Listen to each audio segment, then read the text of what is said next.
민수기 23장 말씀입니다. 민수기 23장 우리가 어제부터 발람의 교훈에 관한 말씀을 이제 나누는데요. 우리 영적 생활에, 특히 기도 생활에 참 중요한 말씀입니다. 어제 우리가 22장 20절 말씀 잠깐 한 번 더 보죠. 22장 20절. 밤에 하나님이 발람에게 임하여 이르시되 이 사람들이 너를 부르러 왔거든 일어나 함께 가라. 그러나 내가 네게 이르는 말만 준행할지니라.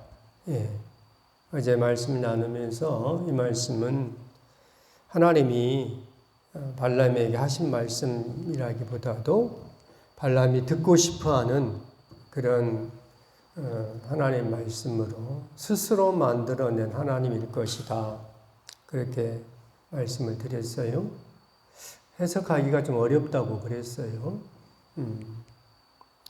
하나님의 뜻은 분명하다고 그랬어요. 가지 마라. 가지 마라 하는데 선지자가 가는 거예요. 그럼 선지자가 아니죠. 하나님의 종이 아니죠. 하나님이 가지 마라. 하나님의 뜻은 분명하게 보였는데 선지자가 가는 거예요. 이런 모습이 우리한테 참 많아요.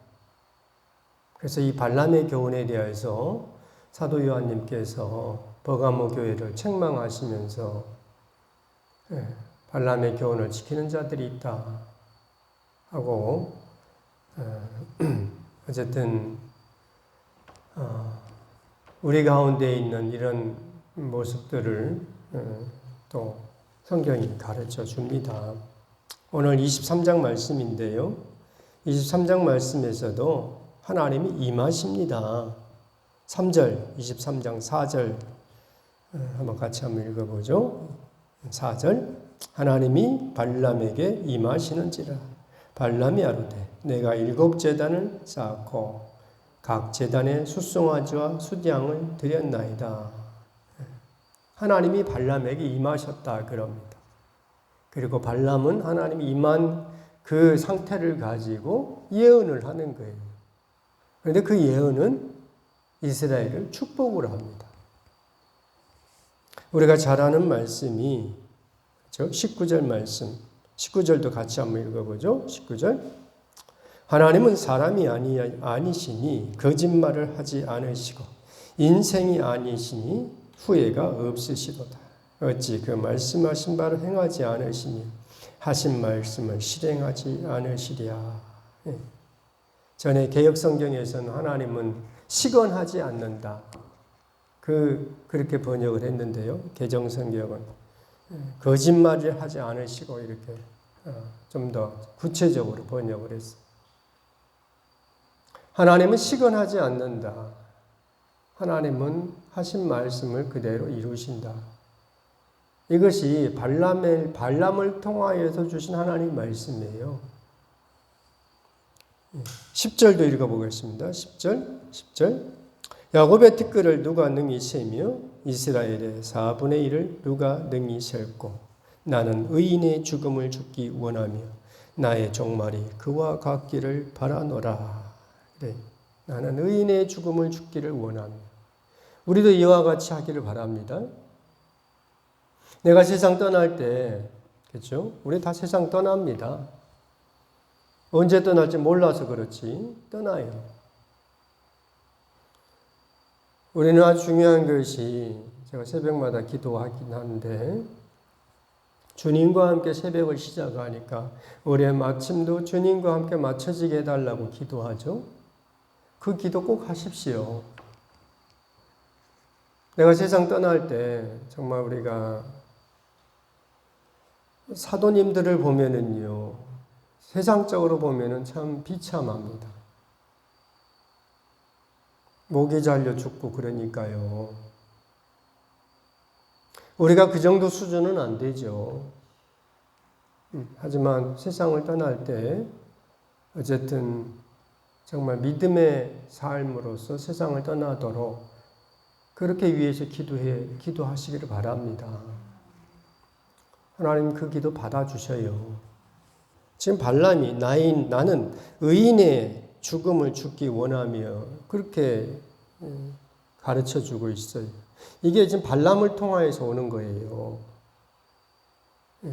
그러니까 우리가 이런 부분들을 해석하기가 좀 어렵다고 그랬어요. 하나님이 임재하셨어요. 전에 같으면은 하나님이 임재하면 발람은 술수를 써서 자기에게 유익한 대로 바꿔버려요.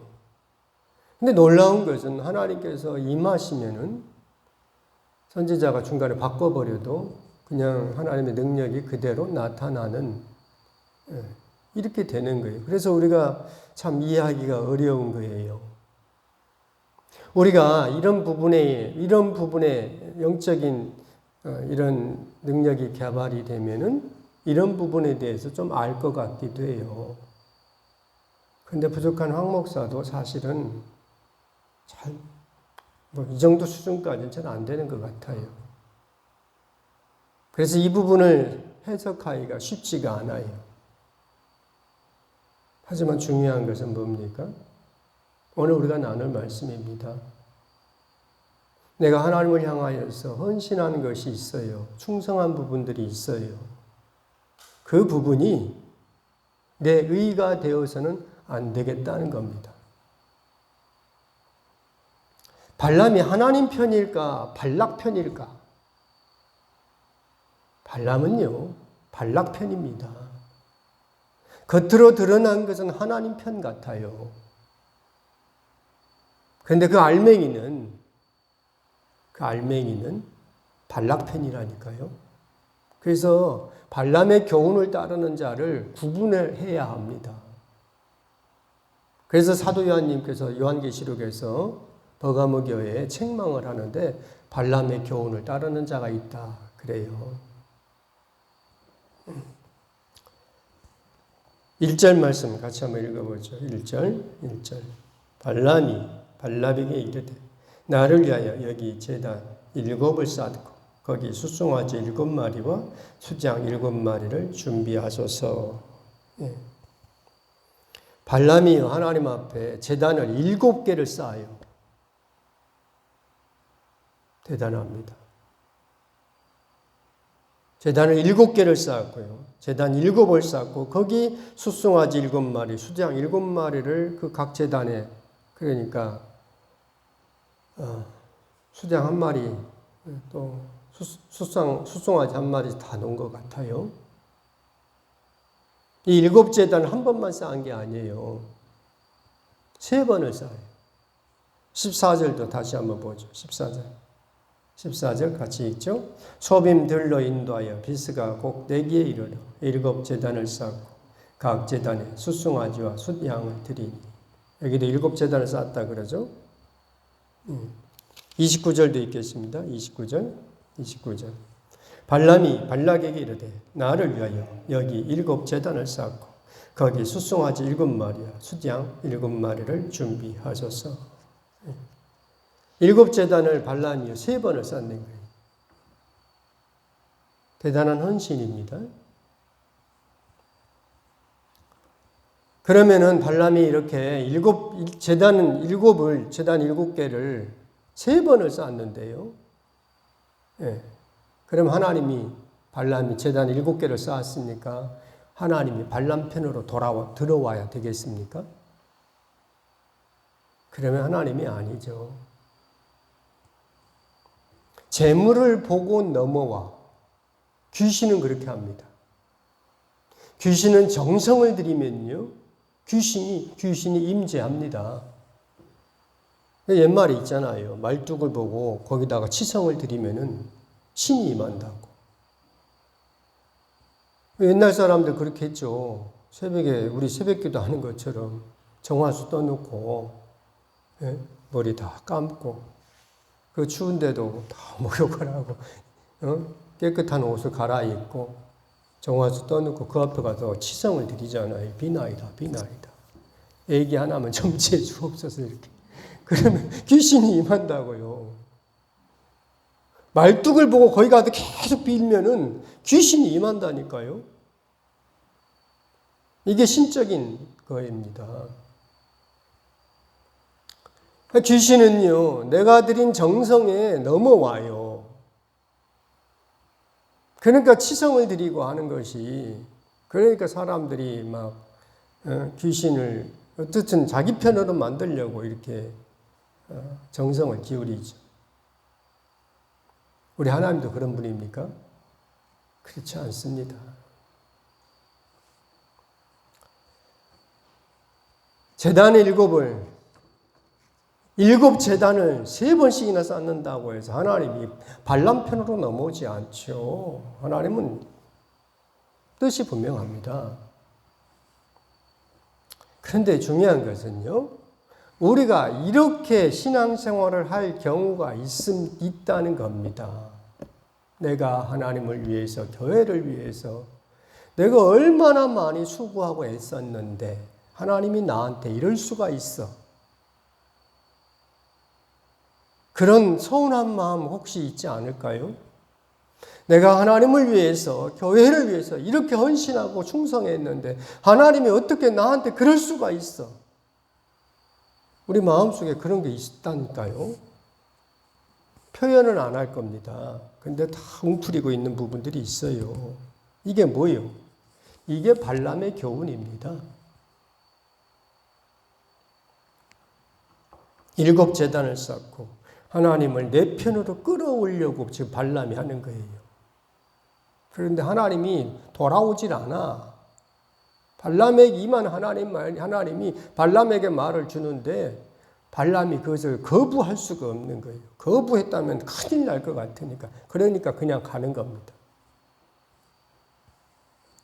우리는요, 지금 23장을 통하여서 7 제단을 쌓는다 하는 이 말씀을 통하여서 우리가 꼭 기억을 해야 할 것이, 부족한 황 목사가 성경을 보면서 믿음 생활하면서 얻은 결론이 이겁니다. 우리는 무익한 종이라는 겁니다.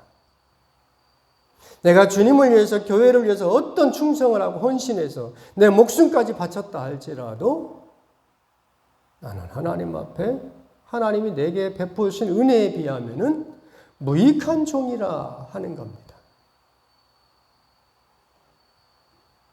아멘 하셔야 합니다. 종이 밭에서, 예수님이 가르쳐 주신 말씀이에요. 종이 밭에서 열심히 일하고 땀 흘리고 몸이 더러워져가지고 집에 돌아왔어요. 어떻게 합니까? 밖에서 열심히 일하고 왔으니, 땀 흘리며 일하고 왔으니까 집에 와서는 그냥 씻고 그냥 밥 먹고 싶은 마음이 있겠죠.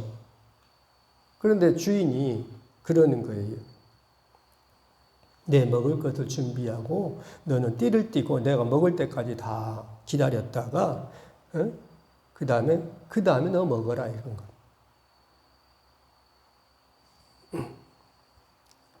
누가복음 17장 9절 말씀에 그러죠. 명한 대로 하였다고 종에게 감사하겠느냐.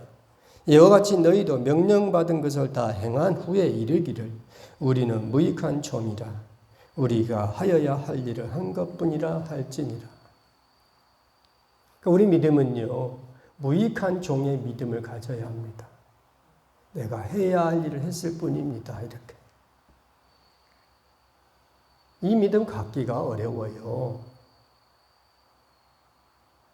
내가 교회를 위해서 어떤 일을 하면요, 그것이 좀 이렇게 드러나기를 바라는 마음들이 있어요. 그렇지 않습니까? 근데 하나님은 무익한 종의 믿음을 가지라 우리에게 권면해 주십니다. 내가 해야 할 일을 했을 뿐입니다. 여기서 실패한 민족이요, 이스라엘입니다.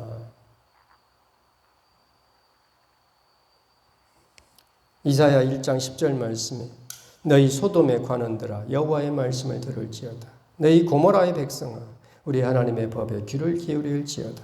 여호와께서 말씀하시되 너희의 무수한 재물이 내게 무엇이 유익하뇨? 나는 수량의 번제와 살진 짐승의 기름에 배불렀고 나는 숫송아지나 어린 양이나 수점수의 피를 기뻐하지 아니하노라. 이스라엘이 하나님 앞에 수많은 제사를, 수많은 번제물을 드려요. 근데 하나님이 기뻐 받으시지 않는다는 거예요. 왜 그렇습니까? 그냥 짐승만 소나 양을 잡아 죽였을 뿐이지 하나님 앞에 순종을 하지 않는다 이거예요. 그래서 사무엘을 통하여서 순종이 제사보다 낫다 이렇게 하나님 분명히 말씀해 주셔요. 이스라엘이 왜 실패했느냐? 바울 사도님이 분명히 가르쳐 줍니다. 로마서 10장에서. 하나님의 의를 모르고 하나님의 의는 생각하지 않고 자기 의만 주장해서 하나님 앞에 열심 낸 그것이 자기 의가 됐다는 거예요. 우리가 신앙생활에서 꼭 주의를 해야 합니다. 하나님 앞에 헌신하고 충성한 것이 내 의가 되어서는 안 된다는 거예요. 이것이 내 의가 된다면 차라리 충성을 하지 않는 게 나아요. 우리는 충성을 해놓고 그것이 내가 했습니다 이렇게 주장하기 시작하면 하나님과의 관계가 멀어져요. 자기 뜻으로만 계속 가는 겁니다.